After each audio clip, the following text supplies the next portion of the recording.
Well, I think those are some pretty cool varieties to grow in a green stalk. What do you think? A little red, white, and blue? Guten gardening, everybody.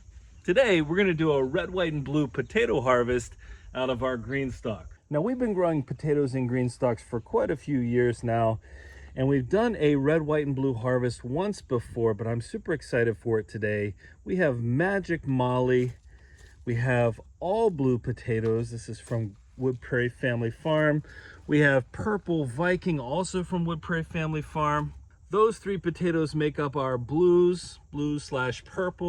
We have Elba potatoes, which will be our white potatoes here from Wood Prairie Family Farm.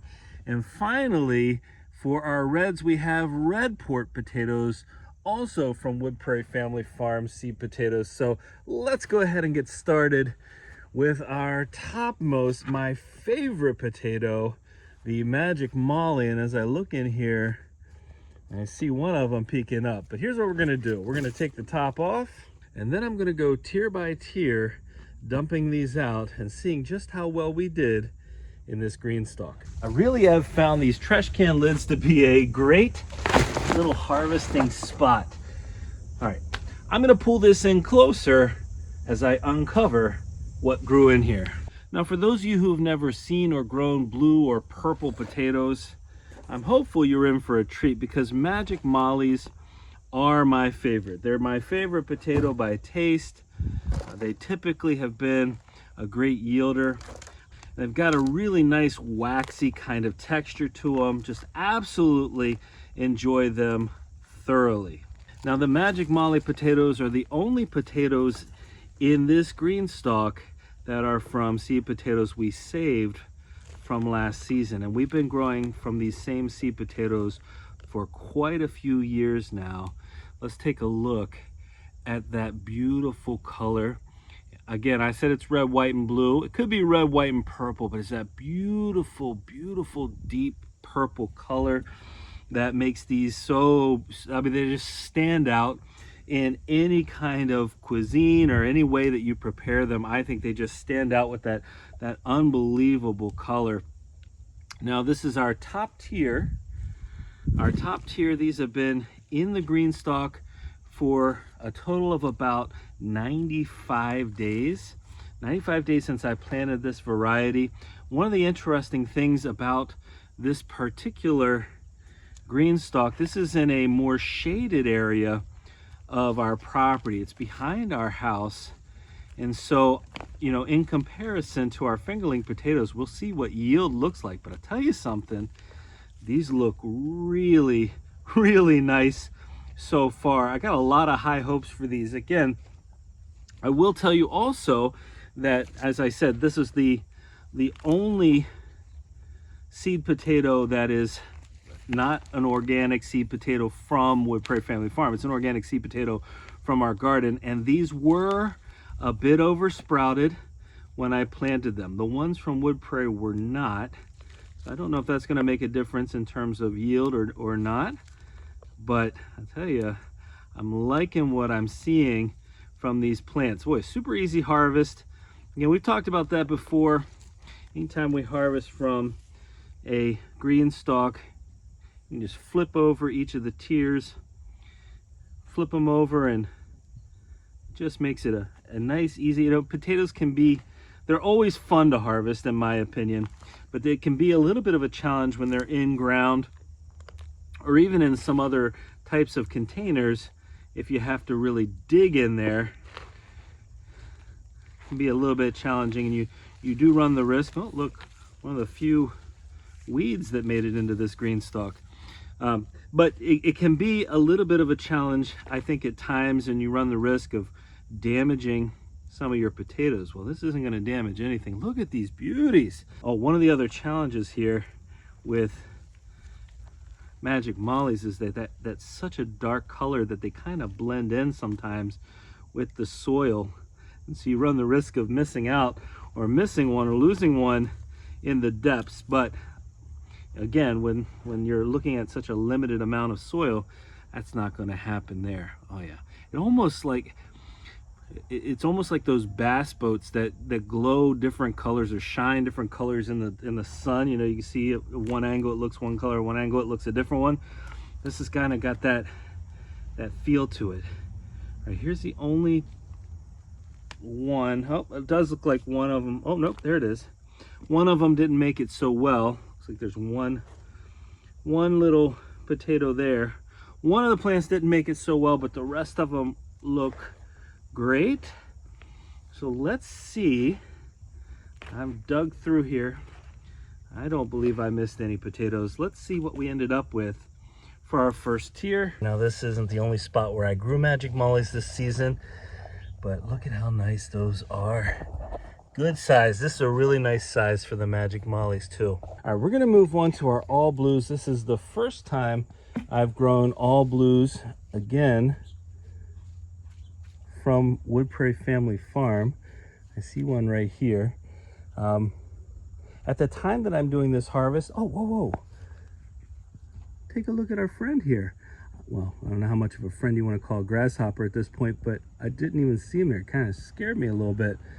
At the time I'm doing this harvest, I will tell you there is a sale going on at GreenStalk right now. I don't know if there'll still be a sale by the time you watch this video, but there's a sale going on in some new colors at GreenStalk, so you might want to check that out. There is a link to a $10 off code in the description of this video. I think it's always nice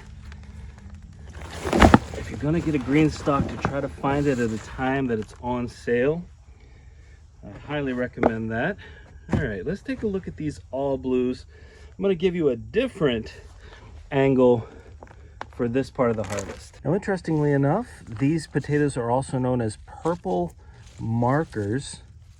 It's kind of interesting. Now, I will tell you, I see something that I hadn't noticed on my other variety. I do see some potato scab on the first couple that I've pulled up out of here. These are a late season variety, and they're supposed to be fairly resistant to potato scab. And you know what? I'll be honest with you, when I see potato scab or something like this, I mean, it does not impact my ability to eat the potatoes.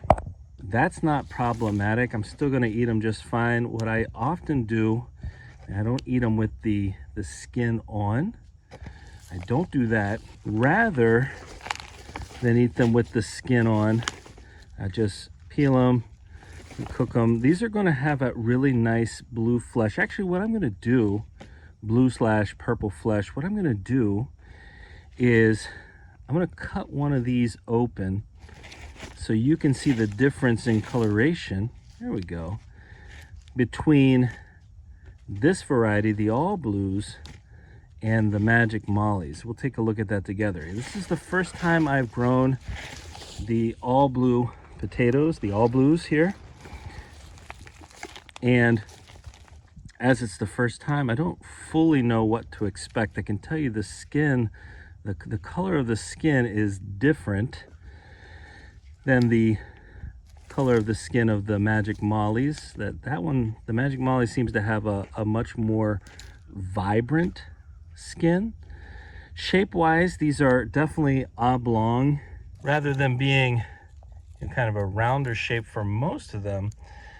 I will also say that this particular tier, I had three plants that died back fairly early, and I don't know if that was an issue of location. I'm not sure exactly what happened there, why they would have died back a little bit earlier, but I know that these are known to get a decent amount bigger than what I'm seeing here. Although size-wise, again, I mean, I'm content with potatoes this size.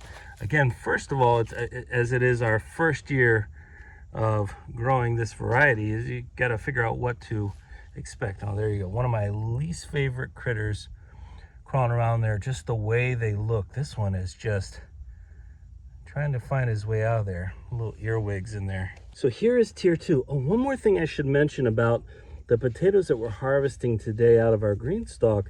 Now, this isn't the only location where I've planted these varieties of potatoes. So if they perform well or don't perform as well in a GreenStalk, depending on the variety, we'll have other locations to harvest them from and see how they do to find the best growing place. Up next, we have our purple Viking. Now, unlike our other purple or blue varieties, this one has that kind of bluish purplish skin, although this is definitely lighter in color. It definitely has that color skin, but the inside of the potato, there we go. Now we see some of that color I'm talking about, kind of like a purplish, pinkish skin, and the inside is not. The inside is not the color, doesn't match the color of the skin. There you go. You can see some of the hues on here are so beautiful. Look at the size of these. The first couple that I pulled out of here, this is our first bigger potato. The other two have been more like fingerling. These are the first that are a little bit on the bigger side. And we have been growing, oh, I just pulled every single potato off of here.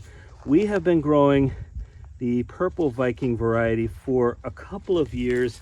We've even grown these indoors. So I've got an indoor purple Viking harvest. We've definitely grown them in our GreenStalk. We've grown them in our Ruth Stout bed. We've grown them in a couple of different areas because we like the consistency. Of course, the taste, the texture, all that's really good with this variety, but we like the consistency of the shape. The size has been fairly consistent for us as well. So I really like this as in terms of its appearance for sure.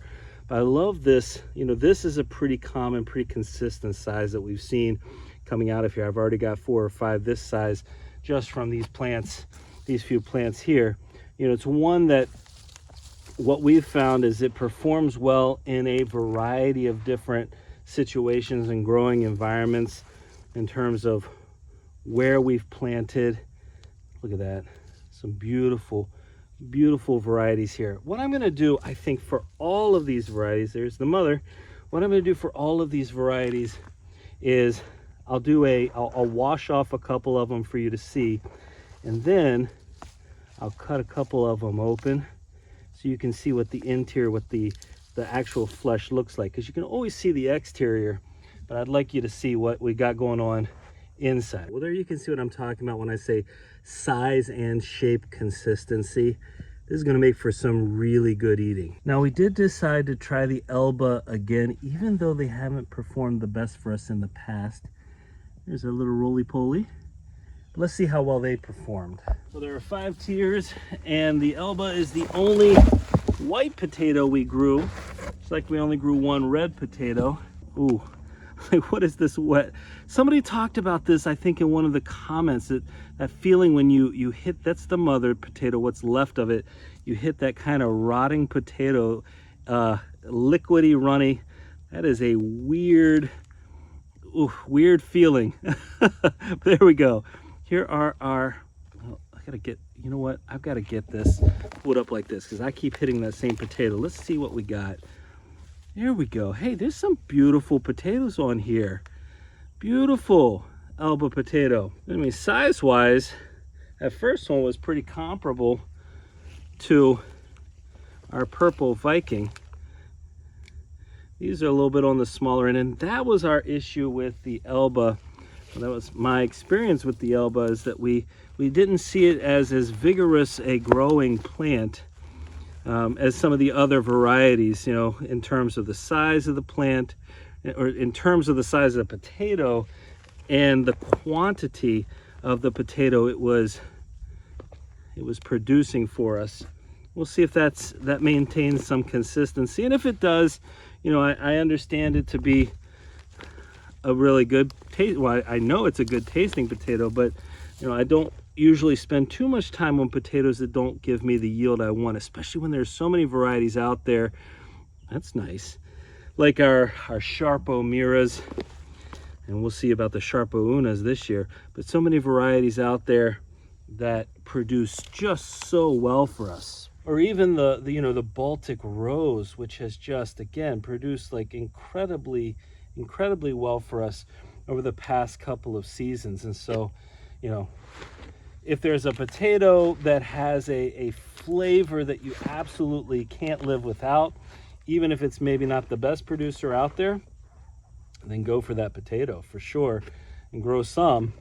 But you know, what I found is that some of our favorite potatoes in terms of production have also been phenomenal tasting too. So there's always that possibility. Hey, we're still getting a decent number of these elba potatoes, so I'm not going to be disturbed by that one bit. I do have two more here. Here we go. One, two more plants. Man, every single one of the seed potatoes on here for this particular variety, I'm getting this squishiness. I'm getting my hand into every single one of them. Oh, it's crazy. Okay, that is, it's cold. It's kind of slimy. Man, if you know, you know. Doesn't stop me from loving a potato harvest, but if you know, you know. You know what? Given past yields and production, I am not displeased with what we got out of here.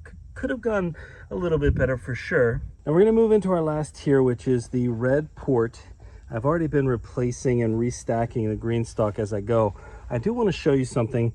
Over here we have potatoes and sweet potatoes that kind of came over, and you can see even though I've replaced here with the ones I've already harvested, you can see where it might have shaded out some of the potato production, which is probably why the two plants facing away still seem like they have some life in it, and the plants that were facing that side are long dead. So we'll see if that does anything with regard to the overall yield. But the red port is supposed to be a kind of replacement type of potato maybe for the Norland Reds, which are so popular. I am always excited to try new red skinned potatoes. I don't know about you. If we start to see really good yields from this particular variety, this could be our go-to in the future. Should be down to about the spot where we're seeing them pop out of the ground. Yeah, beautiful, vibrant red skin.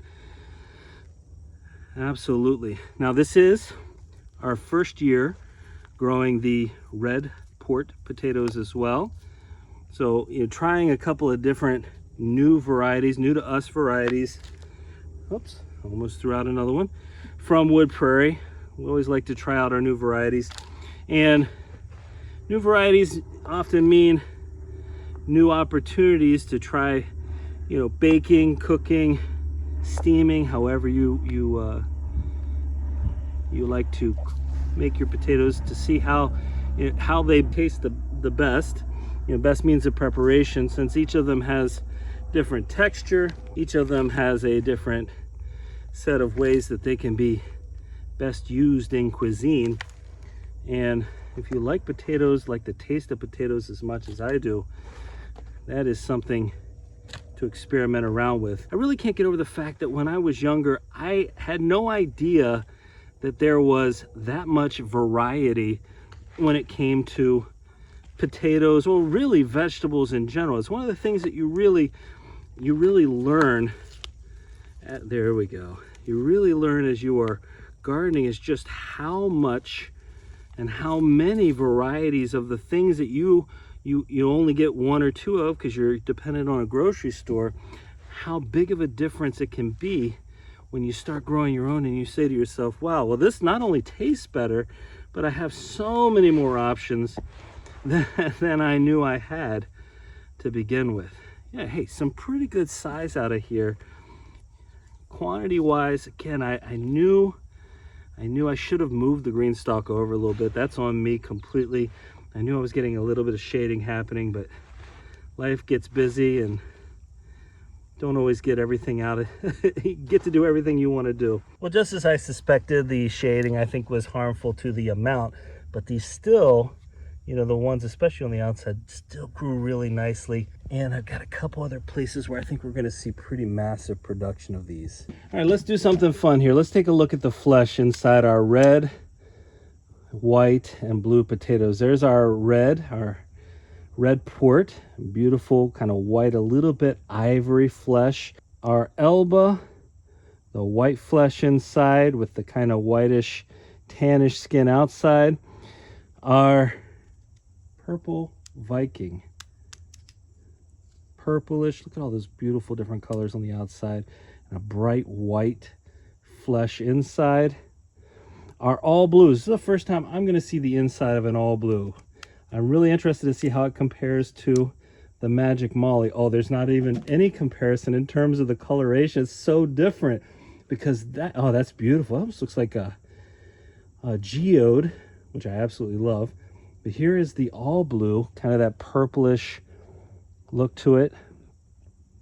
And then here's the Magic Molly, which is known for that dark, real dark hue, dark color.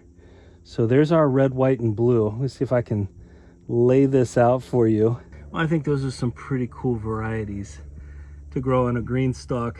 What do you think? A little red, white, and blue? Well, if you see behind me, I've already got the GreenStalk reset up and good to go. I've got some nice potatoes. It's kind of interesting, you know, picking the location for a GreenStalk is pretty important, especially when it comes to something like this, a potato where, you know, the bottom two tiers, actually, as I'm looking at it, probably got a little overshaded. That's on me completely. That's part of the process of making sure we have a good location, as well as the high quality seed potatoes that we got from Wood Prairie Family Farm for most of these. But hey, some really cool looking potatoes. I don't know the order that I'm going to release the videos. I'm about to do our Ruth Stout harvest.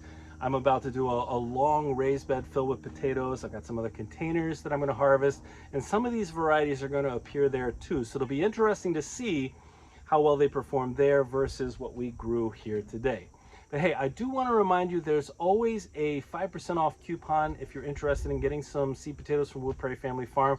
That's going to be linked in the description of this video, in addition to our GreenStalk coupon, which is always linked in our videos as well.